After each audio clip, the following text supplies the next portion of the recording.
Welcome back, everyone. Good to see everyone. I was at a ceremony last night. I was the master of ceremonies for a Hall of Honor induction for the New Mexico National Guard. So I may not be able to project as well today because my voice is tired from doing hours of presiding over this ceremony. So sorry if it's hard to hear me today, or if I start going a little grovelly there. I'm glad to have everyone here. So we're doing an emerging nation on its way to its homeland. We're in Exodus. You're going to see me go backwards a little bit because the way they cover Exodus, they kind of wanted us to move on and not really. We didn't really even cover the first 10 chapters, and then they kind of want to talk a little bit about the last, the last 20 to 40. And so I'm gonna kind of go backwards. So I'm not going to review last week's lesson just for the sake of time because I'm not sure how far we're going to be able. I'm going to try and get through the whole thing today as best as I can. So, all right. What did Moses say when he saw people worshiping the golden calf? Got it. Holy cow. I'm trying to find ones that kind of connect with the areas that we're looking at too. Might get weird in Leviticus or in Kings or Judges, but we'll get there. All right, let us pray. Heavenly Father, thank you for gathering us here today just to study your word, to worship you through our Bible studies and learn more about these different aspects of your scripture and gaining a better understanding of it. Please be with us as we go today further into our studies and just worshiping you, Lord. In your name we pray. Amen. All right, emerging nation on its way to its homeland. So obviously, even I'm already stumbling over my words today. So emerging nation on its way to its homeland. So if you guys look at your picture in your binder, a lot of times they list out all the things that we're going to go over. And this one kind of is reminiscent of lesson 4 that we went into, and where it just kind of said a couple things. So this one straight up says that when the Pharaoh of Egypt was finally convinced that it would be to his nation's advantage to be rid of the Hebrew people, he issued his command to the leaders of the Israelites. And in Exodus it says, "Rise up, go forth among my people, both you and the people of Israel, and go serve the Lord. As you have said, take your flocks and your herds, if you have said, and be gone." That order from the Pharaoh produced a massive movement of the chosen ones out of Egypt. This historical situation is portrayed in the 7th picture. So what we're seeing in the 7th picture is the Exodus. So we're looking at all the Israelites leaving. This is supposed to be Moses right here with the holding the law there. And one of my favorite parts is it doesn't just depict the men. It doesn't just depict the men and the women, but it depicts the men, the women, the wagons, the livestock. So when we talk about this massive movement of the Israelites out of Egypt, it was more than we can really imagine. And we're going to talk a little bit more about that as we go further in. So like I said, I'm kind of going off script for this lesson a little bit because I think we skipped a lot and I want to make sure that we have it covered. So we're going to talk about the setting and why it's important. So in Exodus it says, "Then a new king who did not know Joseph came to power in Egypt. Look," he said to his people, "the Israelites have become too numerous and too powerful for us. Come, let us deal shrewdly with them, or they will increase even more. And if a war breaks out, they may join our enemies, fight against us, and leave the country." So the Egyptians appointed taskmasters over the Israelites to oppress them with forced labor. As a result, they built Pithom and Rameses as store cities for Pharaoh. So again, we talked a little bit about this in the last lesson, where basically they started oppressing them, right? The Pharaoh didn't know Joseph, right? Joseph was a big deal for them, and that's why the Israelites were able to move into Goshen. And so a new Pharaoh came in, didn't know who that was, didn't have that respect that he had, and it now starts setting up what's necessary for this exodus to happen, where he starts oppressing them.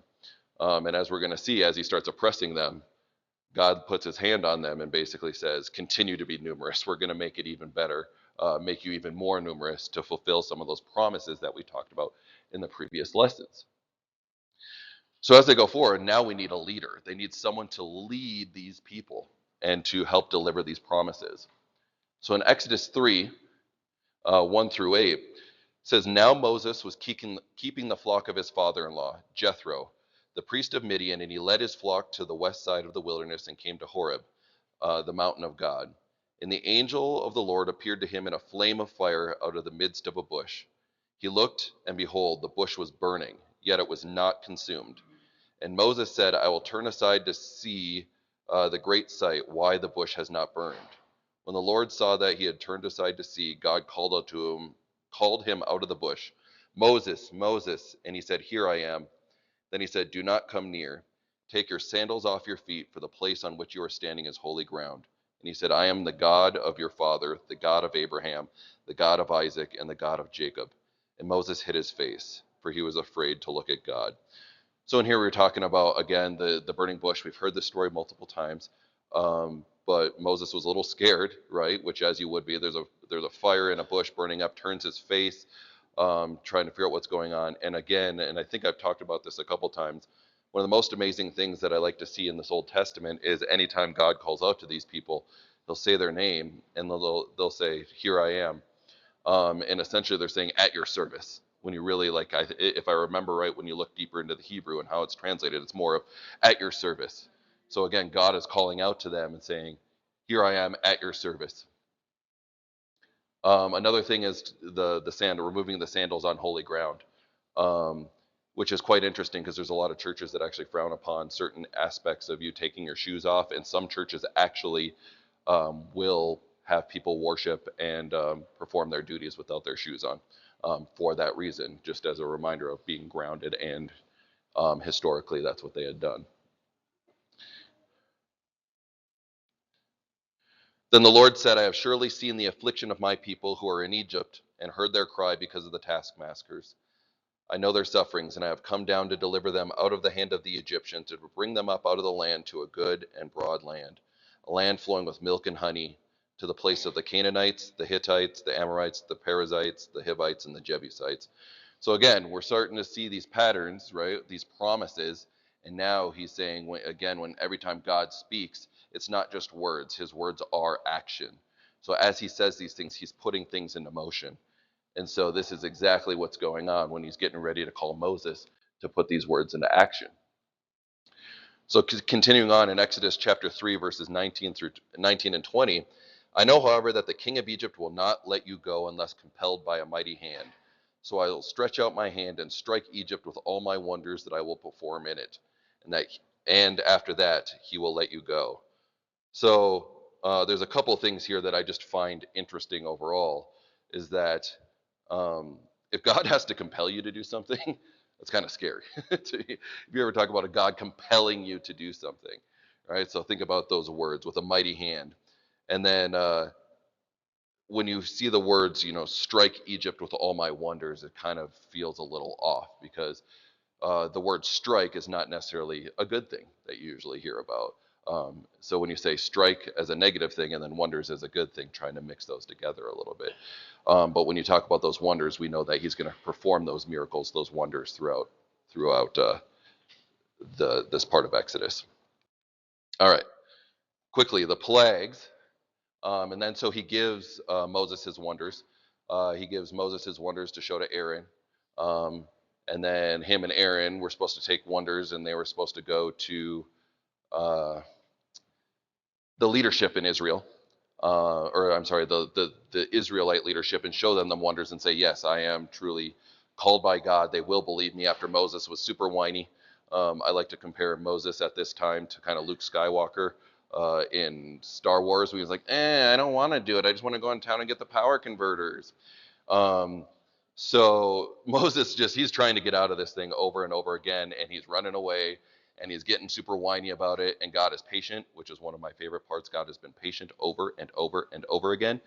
And finally he kind of loses it a little bit. Like, I'm just going to give you Aaron. You're going to do the thing, and you're going to continue to do it. So he gives them these wonders, and now they're going to go to Pharaoh, and they know that they have to perform wonders for Pharaoh in order to convince him to let his people go. But it's not going to be easy. And that's one of the things that we talked about at the beginning. It's never as easy as we want it to be. It'd be great if God just says, hey, I'm going to tell Pharaoh to let my people go, and they all got sent away. So we're going to talk a little bit why about some of these types of things are super important. So his first one, water to blood. And I forgot to print out something for you guys. I'll have it next week for you. It just talks about a little bit about some of these plagues and maybe some of the connections with them. So water to blood. The frogs, the gnats, swarms of flies, Egyptian livestock were killed, boils, a great storm of thunder and hail, the locusts, the darkness, and then finally the death to the firstborn of the Egyptians as the destroyer passes over the Hebrews. All right, so this is the printout I wanted to be able to give you guys because it's quite interesting. I'd never seen this before, this class. So it talks about each of the plagues, where it is in there, um, and how it relates to how some of the gods of Egypt that they had. So essentially, these plagues could be just kind of proving against those gods that the Egyptians had. For example, they had a god of fertility, the frog. There's a frog goddess to Egypt, and the river source. So again, turning water to blood, which was within the Nile as the bloodstream and so forth with that. And then some interesting notes that they had there. So again, I forgot to print it, so I'll try and get you guys a copy of it. But I find this quite interesting as you kind of cross-reference a little bit more about what those plagues are. All right, so then the first Passover was instituted. So the Lord said to Moses, I will bring one more plague upon Pharaoh and upon Egypt. Afterwards, he will let you go. And then Moses goes to Pharaoh and says, Thus says the Lord, about midnight I will go out through Egypt. Every firstborn in the land of Egypt shall die, but not a dog shall growl at any of the Israelites. Okay, so that was just kind of bringing us up until this point. All right, so now when the Pharaoh of Egypt was finally convinced that it would be to his nation's advantage to be rid of the Hebrews, he issued this command to the leaders of the Israelites.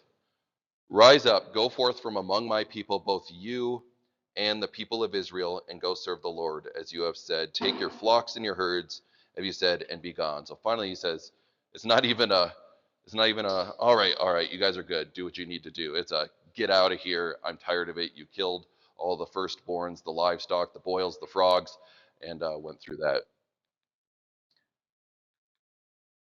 So even the Exodus event, it staggers the imagination. If I remember right, within the scripture, it says something about 625,000 men, not including the women and children.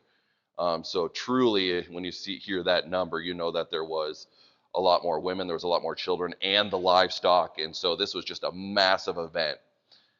So driven by magnificent destiny, the people of God who had suffered and chafed under the Egyptian heel now turned their eyes towards the promised land.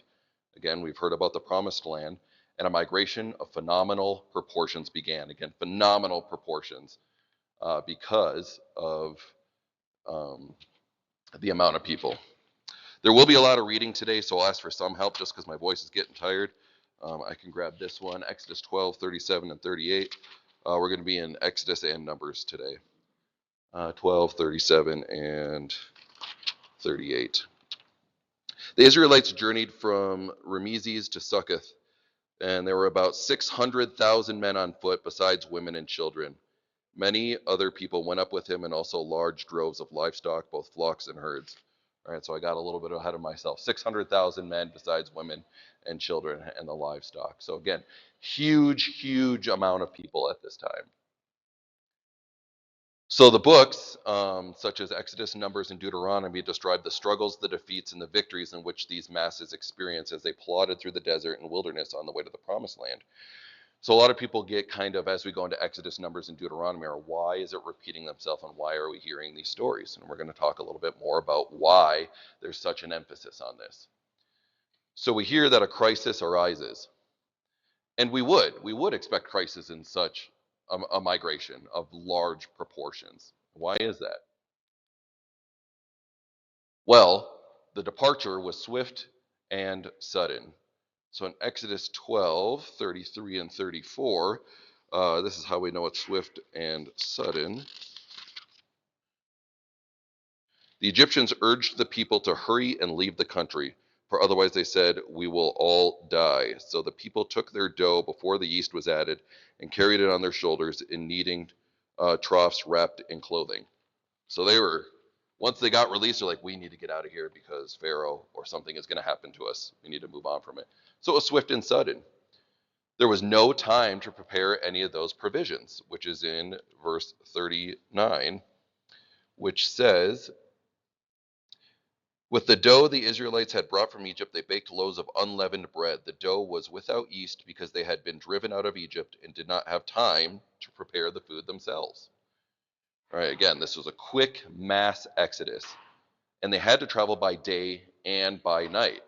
And it says this in 13, 21, and 22. Let's see. I got 20. By the day the Lord went ahead of them in a pillar of cloud to guide them on their way, and by night in a pillar of fire to give them light, so that they could travel by day or night. So they could continue moving to the land that was promised to them. So for us to expect that it was going to be calm and quiet in those circumstances would just generally be unrealistic. The account from Exodus all the way to Joshua emphasizes the desperation and crisis which characterized the migrant during this crucial period. All right, so in Exodus 14, 10 through 12, let's see, as Pharaoh approached, the Israelites looked up, and there were the Egyptians marching after them. They were terrified and cried out to the Lord. They said to Moses, "Was it because there were no graves in Egypt that you brought us to the desert to die? What you've done to us by bringing us out of Egypt? Didn't we say to you in Egypt, 'Leave us alone. Let us serve the Egyptians'? It would have been better for us to serve the Egyptians than to die in the desert." And now here we see the Israelites are starting to do their whining thing. So obviously Moses started it, and now he gets almost a taste of his own medicine as we go into this. All right, and in 16, 1 through 3, the whole Israelite community set out from Elim and came to the desert of Sin, which is between Elim and Sinai, on the 15th day of the second month after they had come out of Egypt. In the desert, the whole community grumbled against Moses and Aaron. The Israelites said to them, "If only we had died by the Lord's hand in Egypt. There we sat around pots of meat and ate all the food we wanted, but you have brought us into this desert to starve the entire assembly to death."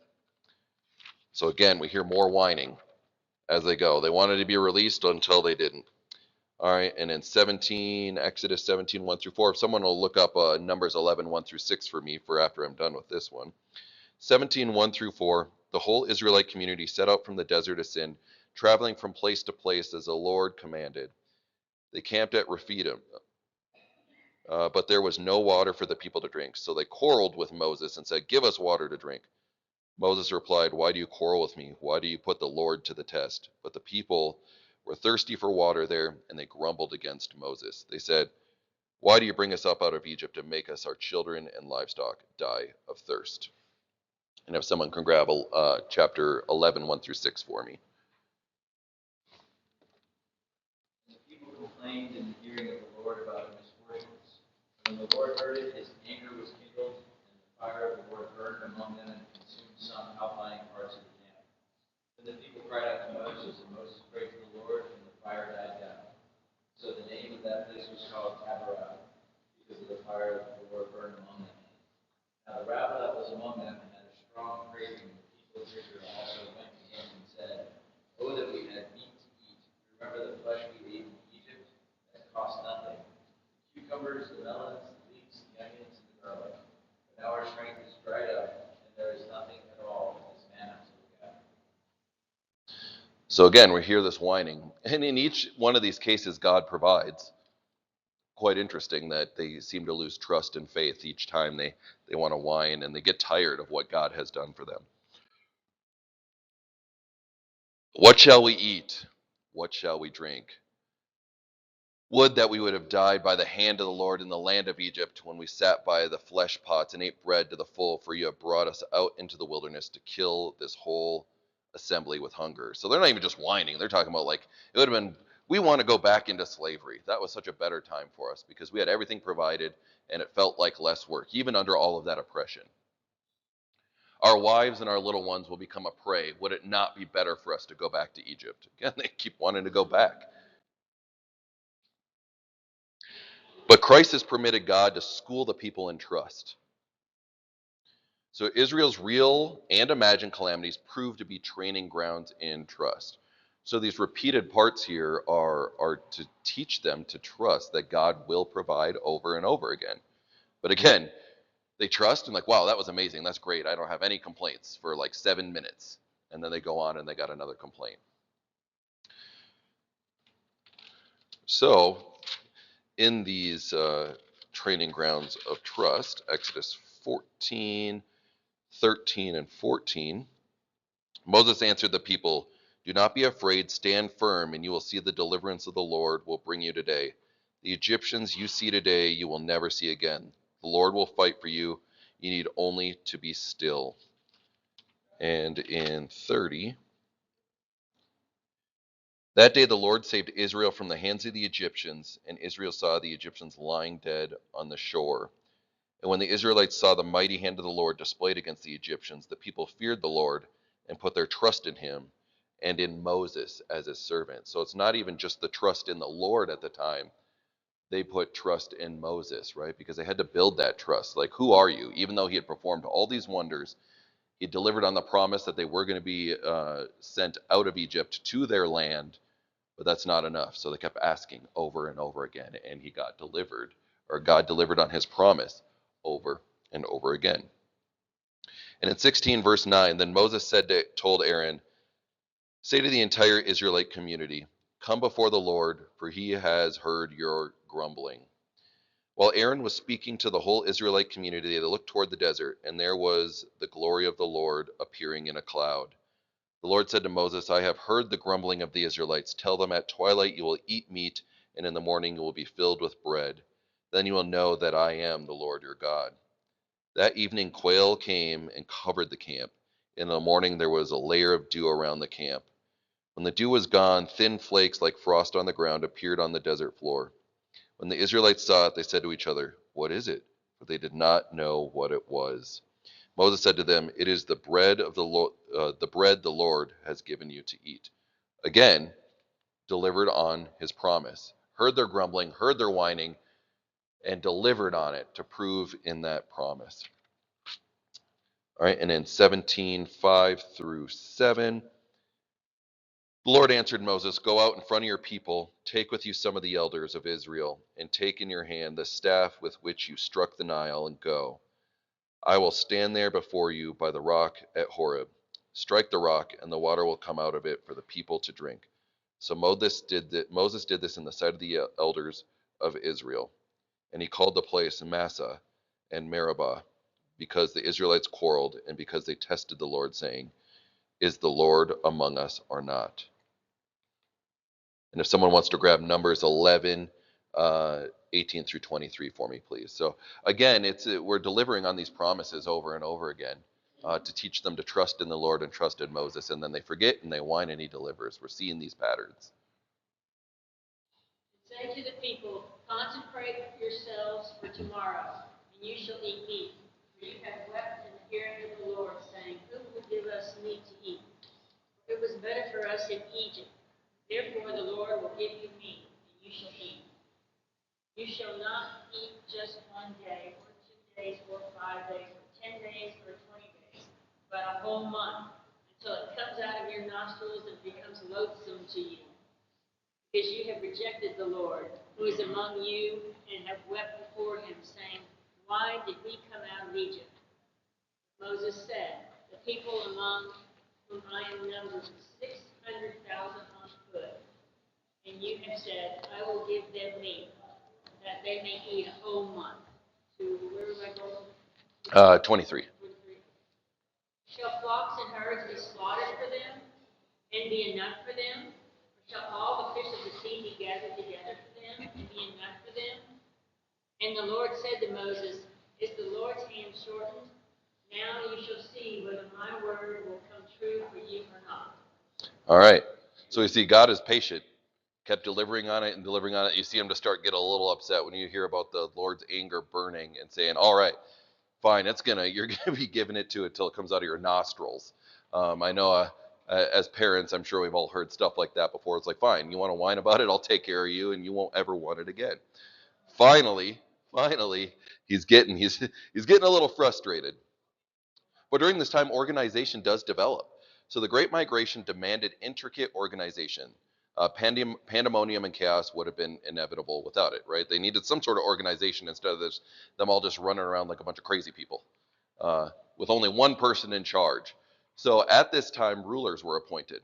And if you remember one of your concepts, it talks about Jethro visiting Moses, which I'm about to read on. Exodus 18:13 through 27. The next day Moses took his seat to serve as judge for the people, and they stood around him from morning till evening. When his father-in-law saw all that Moses was doing for the people, he said, "What is this you're doing for the people? Why do you alone sit as judge while all the people stand around you from morning till evening?" Moses answered him, "Because the people come to me to seek God's will. Whenever they have a dispute, it is brought to me, and I decide between the parties and inform them of God's decrees and instructions." Moses' father-in-law replied, "What you are doing is not good. You and these people who will come to you will only wear yourselves out. The work is too heavy for you. You cannot handle it alone. Listen now to me, and I will give you some advice, and may God be with you. You must be the people's representative before God and bring their disputes to him. Teach them his decrees and instructions and show them the way they are to live and how they are to behave. But select capable men from all the people, men who fear God, trustworthy men who hate dishonest gain, and appoint them as officials over thousands, hundreds, fifties, and tens. Have them serve as judges for the people at all times, but have them bring every difficult case to you. The simple cases they can decide for themselves. That will make your load lighter, because they will share it with you.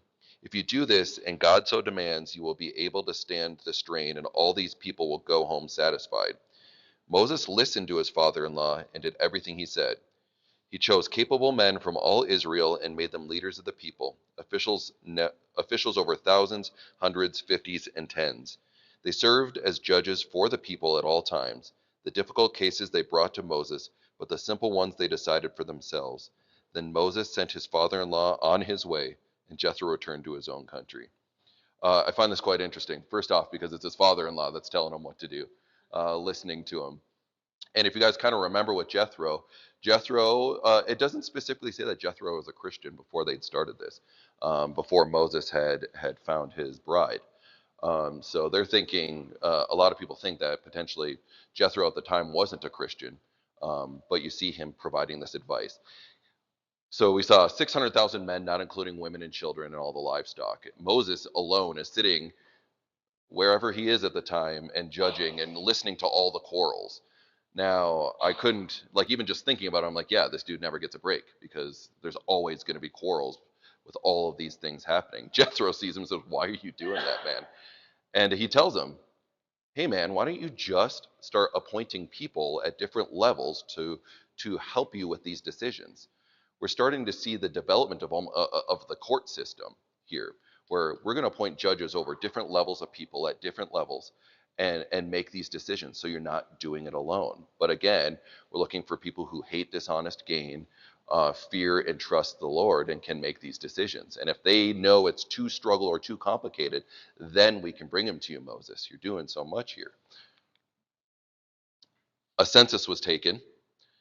We don't need to read this Numbers one, but essentially they took a census at the time to see who and how many and what.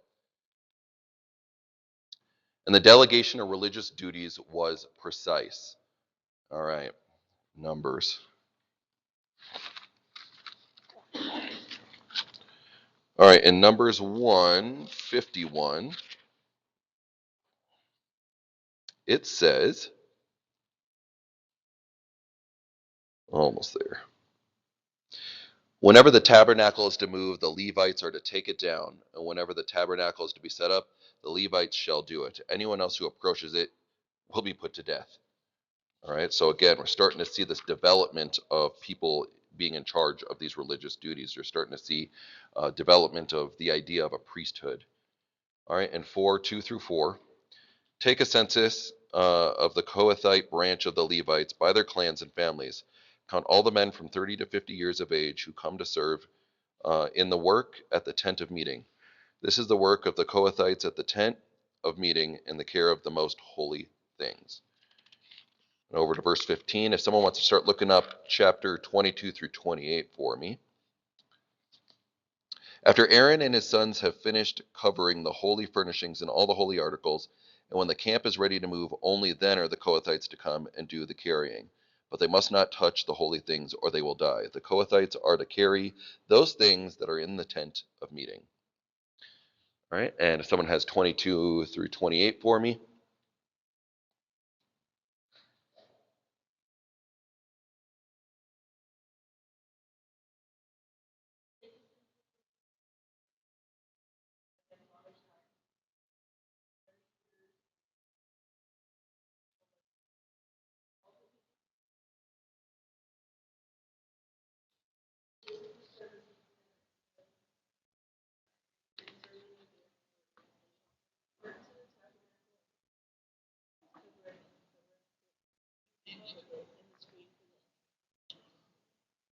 The hangings of the court and the screen for the entrance of the gate of the court that is around the tabernacle and their cords and all the equipment for their service. And they shall do all that needs to be done with regard to them. All the service of the sons of the Gershonites shall be in the hand of Aaron and his sons, and all that they are to carry and all that they are to do. And you shall assign to their charge all that they are to carry. This is the service of the sons of the Gershonites. Our duty is to be under the direction of Ithamar, the son of Aaron. So we're starting to see the development again of these responsibilities. It was a big deal at that time because, again, organization over chaos. So in 4:29 through 33, count the Merarites by their clans and families. Count all the men from 30 to 50 years of age who come to serve in the work at the tent of meeting. As a part of their service at the tent, they are to carry the frames of the tabernacle, its crossbars, posts, and bases, as well as the posts of the surrounding courtyard with their bases, tent pegs, ropes, all their equipment, and everything related to their use.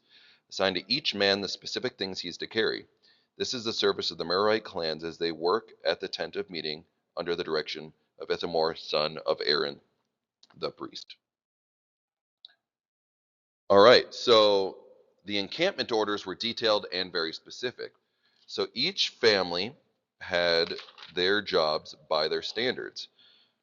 So in let's see, verse 52, the Israelites are to set up their tents by divisions, each of them in their own camp under their standard.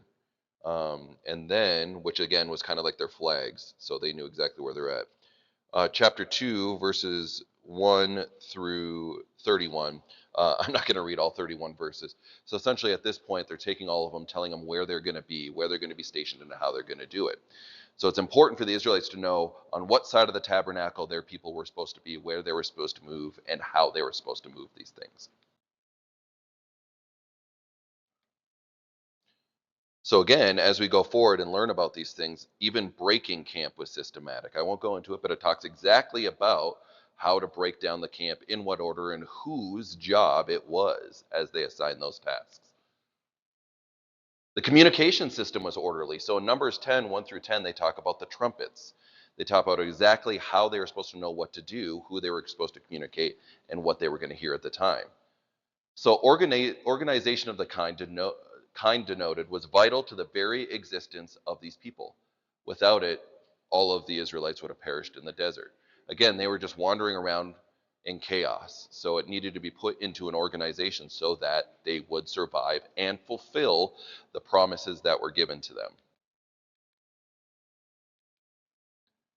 All right, then we hear about the law. Civil law, as recorded in Exodus 21 through 23, seems foreign to a lot of us that live in present century. It doesn't need to be.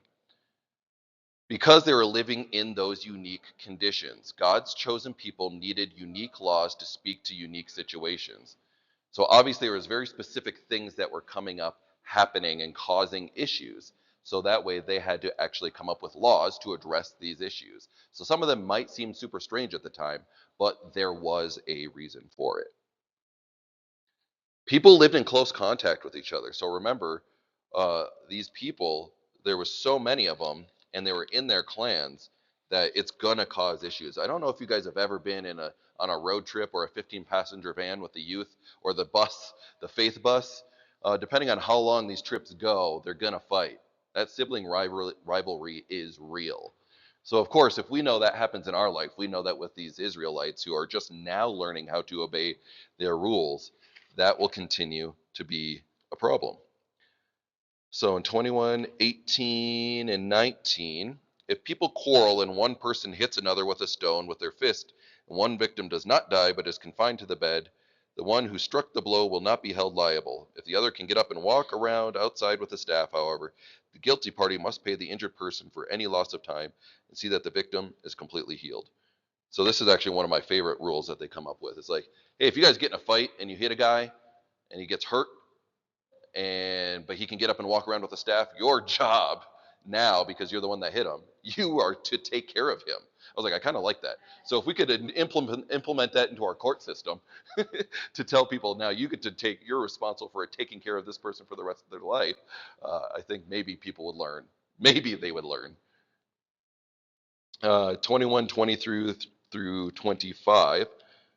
We have another case of if people are fighting and hit a pregnant woman and she gives birth prematurely, there is no serious injury. The offender must be fined whatever the woman's husband demands and the court allows. But if there is serious injury, you are to take life for life, eye for eye, tooth for tooth, and hand for hand, foot for foot. All right, so, and burn for burn, wound for wound, bruise for bruise. Again, now we're talking about, God is already talking about and protecting pregnant woman. The womb, we know, is a very protected place. This is where God knits the infants in the womb, where he creates us. So it's a protected place. We're seeing it very early on that God cares about the baby in the womb. In 26 and 27, an owner who hits a male or female slave in the eye and destroys it must let the slave go free to compensate for the eye. And an owner who knocks out the tooth of a male or female slave must let the slave go free and compensate for the tooth. So we even talk about the servitude back then, right? So we're talking about God is telling these people that we are going to protect those servants as well. So when we hear about servitude and slavery, it was a different type of thing back then. But they were to treat these people with respect even within their servitude at the time.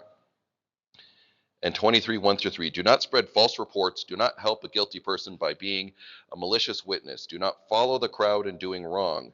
When you give testimony in a lawsuit, do not pervert justice by siding with the crowd. Do not show favoritism to a poor person in a lawsuit. It's interesting. He talks about already we're seeing something here. It says, don't just go with the crowd and convict somebody of something that they may not have been guilty of. That should ring true in some other things that happen much later on in the Gospels. All right, so people and livestock lived together at this time. So without the advantage of permanent confines for the livestock, migrants and animals had to share the same ground. And obviously problems are going to be expected. If you're living in such close proximity to livestock, things are going to happen. So in 21, 28 through 35, if a bull gores a man or a woman to death, the bull is to be stoned to death, and its meat must not be eaten, but the owner of the bull will not be held responsible. If, however, the bull has had the habit of goring, and the owner has been warned, but it is not kept it penned up, and it kills a woman, the bull is to be stoned, and its owner also to be put to death. So without continuing on it, we're seeing with these livestock, we have to come up with rules for what's going on with these bulls, because obviously some of them are going to be a little crazy, some of them not so crazy, but we have to direct these rules for these unique circumstances.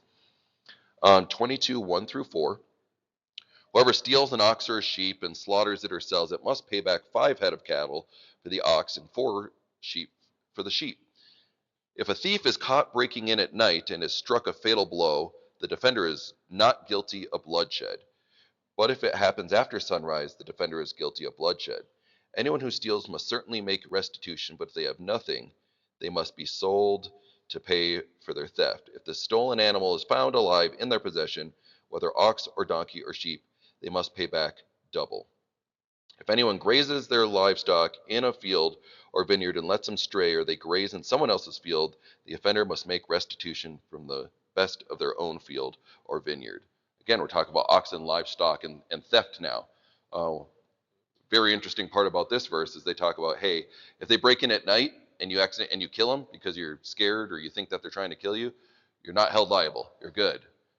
But I don't know if you guys caught the second part of that. If they do it during the day, nah, it's your fault. You should have seen them. You knew they weren't trying to kill you. So I just thought that was an interesting point or interesting part that they talk in there, because I'm like, wait. There's times people are going to break in during the day and potentially try to do something negative, but it's not covered in this part. So I just find that part a little interesting. But again, we're looking at rules for their unique circumstances, because they don't. Again, when they're coming to Moses saying, hey, some dude broke into my house at the middle of the night and I hit him with a rock or whatever I had at the time and I killed him, I don't know what's supposed to happen. So they were given these rules and these guidelines in order to deal with these judging. So again, remember that Israel was in its infancy stages. They were learning to have faith at this time. This is all kind of a new thing with God leading them. And they weren't ready for a final and complete law yet. God did not give his chosen people a fully developed law at the very beginning. Wouldn't have been ready for it. He insisted on pure worship. Everything was pure worship for him. And it says it in Exodus chapter 22, verse 20. Whoever sacrifices to any god other than the Lord must be destroyed. And then in verse 28, do not blaspheme God or curse the ruler of your people. He wanted them to focus on him. Everything that they were doing was supposed to be for him. In 23, chapter 12, 6 days do your work, but on the seventh day do not work, so that your ox and donkey may rest, and so that the slave born in your household and the foreigner living among you may be refreshed. Be careful to do everything I have said to you. Do not invoke the names of other gods. Do not let them be heard on your lips. So again, in these verses, now we're talking about rules. We want to focus on the one true God. Because again, as they had moved out, they expected that they were going to have some people that came from the outside. We talked about geographic separation, ethnic separation, but some people are going to hopefully see these people worshiping the one true God and want to be a part of them. But we know that the Israelites were God's chosen people. And so he wanted them to focus specifically on him in this pure worship. He also insisted upon justice, as we've seen a couple times here. So Exodus 21, 1 through 3. These are the laws you are to set before them. If you buy a Hebrew servant, he is to serve you for 6 years, but in the 7th year he shall go free without paying anything. If he comes alone, he is to go free alone. But if he has a wife, when he comes, she is to go with him. All right, and in 5 and 6, but if the servant declares, I love my master and my wife and children, and do not want to go free, then his master must take him before the judges. He shall take him to the door or the doorpost and pierce his ear with an awl. Then he will be his servant for life. And in 26 and 27, an owner who hits a male or female slave in the eye and destroys it must let the slave go free to compensate for the eye. And an owner who knocks out the tooth of a male or female slave must let the slave go free to compensate for their tooth. Again, protecting those servants, those slaves, those servants in the time, saying, there needs to be justice for all of these things happen. So, but when Israel was just in its infancy of this comprehension, and they had the understanding of the divine mandates, that was oftentimes less than perfect, God worked with his covenant people where they were, not where they ought to be. So he didn't just give them the final law saying, this is what you're going to do and this is how it's going to be. He had to work his way through the things where they were in their lives and through the things that they were experiencing at the time to take them almost in baby steps. All right, so the fuller meaning of the sovereign's holy law was awaited the coming of Christ. His voice superseded the authoritative voices of old, and the holy statutes took on a larger dimension at Christ's appearance. So when we go into Matthew, we're going to see if we were to go into Matthew today, because we're starting to run short on time, we're going to see this promise and those echoes that are happening in these Old Testament chapters. So rigid disciplines were introduced. If Israel was going to fulfill its destiny to be a blessing, then discipline had to be with them. When either individual or the corporate body acted in a way to jeopardize God's plan, corrective judgment fell upon them like lightning. So if there was idolatry, which there was the willful violation of religious responsibilities. And we see that in Leviticus. The willful violation of their responsibilities and blasphemy happening. All the things that he had already come up with rules saying that we weren't going to do. There was jealousy, disrespect for authority, and all had to be treated as if they were cancers threatening the very life of covenant community. Again, we had to rid themselves of these issues at the time to keep them set apart as the chosen people. So he acted in judgment. Obviously, we're running short on time. I knew we were going to do it, so we'll try and read some of these sections later on. But he got rid of them. He exacted justice on them. And it was difficult for them, but it saved Israel's life and their destiny because the millions of lives held in the balance. If Israel had died, God's plan for the world would have died as well. Hence, God disciplined, rebuked, commanded, and judged because he loved. So that's one of the biggest things. These rules and these judgments were because he loved them. Triumph, which had begun its march on the day that God covenanted with Abraham, could not be sacrificed at the altar of a few people's disobedience. God's plan was bigger than the individual, bigger than the group, and bigger than Israel. So he didn't permit anyone or anything to destroy what his plan was. And there's a couple questions for thought that come up there. Almost there. All right, so there was crisis, calamities, and chaos. What shall we eat and drink? Wives become prey. We want to go back to Egypt, all because they needed trust.